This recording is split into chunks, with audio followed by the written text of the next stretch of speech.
tere, mina olen Peeter. Orienteerumise järjekordses videos on fookuses reljeef ehk siis kuidas meid ümbritsev kolmemõõtmeline maailm on kujutatud kahemõõtmelisel kaardil. Järgnevalt vaatame kolgakõla kaarti ning üritame sellest maastikust aru saada. Reljeefi on siis kujutatud pruunide samakõrgusjoonte abil.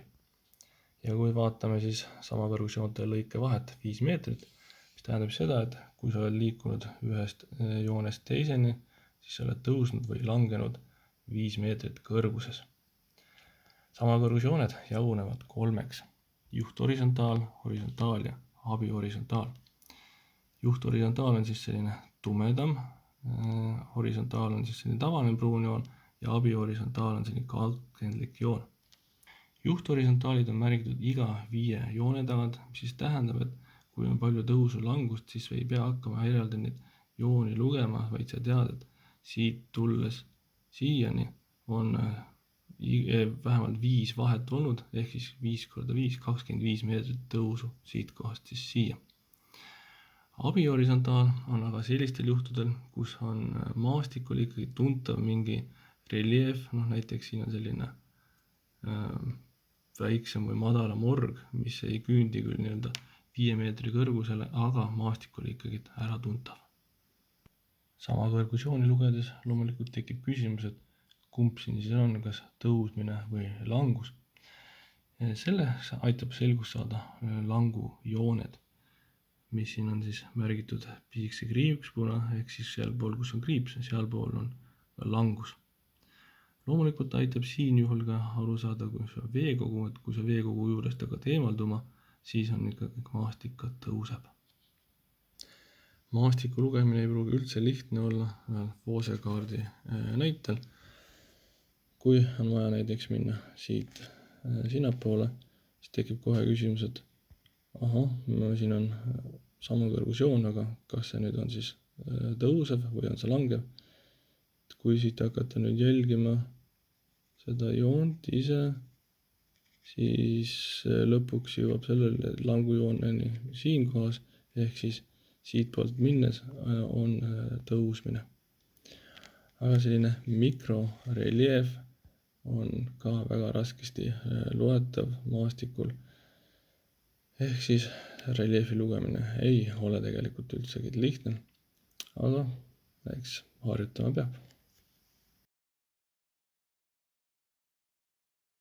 Järgnevalt olen voolinud plastilinast ühe mudeli maastiku vormist, kus siis on siin 2 tipukest, orvand, üks orvand ka siin. Ja tegu on sellise künka või mäega. Hakkan kandma siis samakõrgusjooni peale ja pärast vaatan, mis siis tulemus on kaardi näol. Loomulikult kaardistajad teevad asju teistmoodi, aga see on selline illustratiivne näide. Proovin siis teha samakõrgusjooned sama kõrge vahega. Siis vaatame, mis see lõpptulemus pärast on.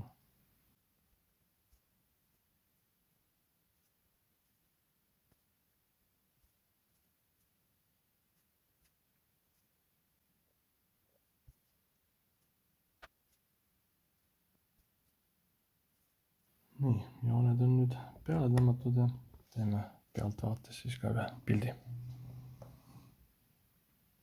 Kui nüüd tulemust vaadata, siis selgelt on näha, kuidas ühelt poolt on jooned tihedamad, ehk siin on tõus järsem kui teisel pool. Lisaks on ilusti näha ka see orvandi osa siin ning siin osas. Ja muidugi ka 2 sellest kõrgemat kohta, et tinglikult on siia tekkinud see sadul siia nende vahele. Nonii, olen tulnud Harku metsa, et vaadata, kuidas kaardil kujutatu paistab maastikul. Lähen mööda jalgrada, kus siis on natuke sellist ka reljeefi. Kaardina kasutan sellist varianti, kus siis on jäetud ainult samakõrgusjooned, veekogud ning paar põhiteerada, et siis neid samakõrgusjooni oleks paremini näha. Olles nüüd siin kraavi ja teede ristumiskohas on näha, et vasakpoolne rada tõuseb maastikul, parempoolne siis langeb. Ja seda on siis ka ilusti kaardil näha, kus sama kõrgusjooned kujutavad sellist küngast või seljandikku, mille peal see vasakpoolne rada siis kulgema hakkab. Tulles nüüd mööda seda seljandikku ja jõudes esimese vasaku kurvi kohani, siis siin on näha, kuidas rada kulgeb üle abihorisontaali ja tõuseb väikse künka otsa. Künka otsas on omakorda veel kaks väikest tipukest, mis on kujutatud ka abihorisontaalide näol. Vaatame, kas neid on ka siin aimata. Üks on ilmselt siin kohas ja teine on natukene raskem aimata on seal.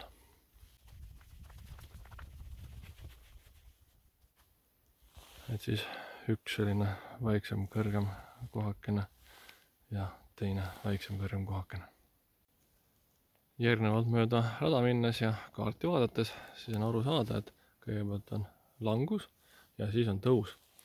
Kuna järgmisel künkal, kuhu me tõuseme, on üks horisontaal rohkem, siis võiks eeldada, et järgmine küngas on ka kõrgem kui sellest, kus me praegu oleme. Võib-olla kaamerast on raske aru saada, aga siit see tundub tõesti nii olevat. Olles nüüd siin järgmise künka otsas, siis paremale jääb orvand, mis on ka kaardi peal näha, ning vasakut kätt peaks jääma üks lohk, see on ka siis siin näha. Aga teerada ise kulgeb siis samamoodi nüüd jälle alla väiksesse orgu ja pärast künkast ülesse, aga kaardi järgi me läbime ka orvandit. Et üritame selle orvandist ka siin natuke aru saada.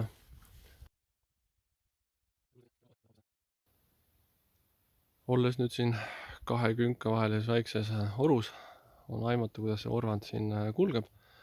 Et eemal on paista väiksed see kõrgem koht lumi näol, aga siin see roheline ongi see sama orvand.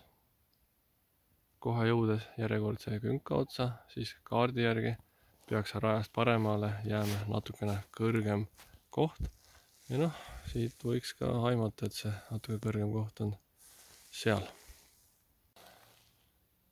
Vaadates kaardi pealt, et mis meil siis ootamas on järgmise künka otsas, on näha, et rada läbib orvandit.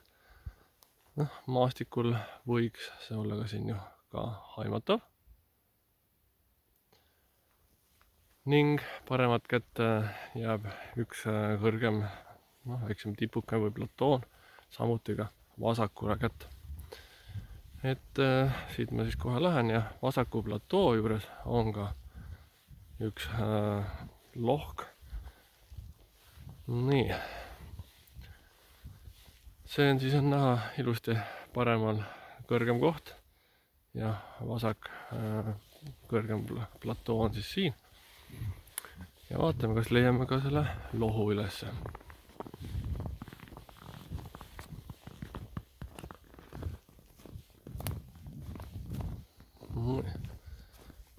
Täitsa ilusti olemas. Kui kaarti nüüd edasi vaata, on ka siin ju ka järgmine lohk. Kui võrrelda, kumb lohk on kõrgemal, siis järgmine peaks olema kõrgemal. Ehk siis meil ei tasuks mitte mäest alla minna, vaid just natukene hoida kas sama kõrgust või isegi tõusta natukene kõrgemale, et leida ka see teine lohk ülesse. Nii, tulime natukene kõrgemale ja täitsa on näha ka siin teine lohk. Nii, jõudsin nüüd selle raja lõigu lõpuni, aga siin ma veel kohe ei lõpeta, vaid toon veel ühe hea näite abihorisontaali kasutamisest. Et kui maastikul on ikkagi selline äratuntav reljeefne element, mis ei ole küll piisavalt kõrge, et horisontaali peale seda panna, aga siis on võimalik kasutada ka abihorisontaali. Ja siis kui vaadata nüüd kaarti ja seda maastiku elementi, mis meil ees on siin, selline pikem küngas või pikem kõrgem koht, on siis kaardil ilusti kujutatud abihorisontaaliga. Loodetavasti eelnev video andis natuke aimu, kuidas maastikku on kujutatud orienteerumiskaardi peal. Kes tunneb aga ebakindlust, printigu välja orienteerumis.ee lehelt mõni kaart ning mingu metsa ning proovige aru saada sellest reljeefist. Soovituslik muidugi sellisel ajal, kui on puudel raagus. Aga tähele panna, et siis oma prinditud kaart ei pruugi olla mõõtkavas. Egas praeguseks kõik, nägemist!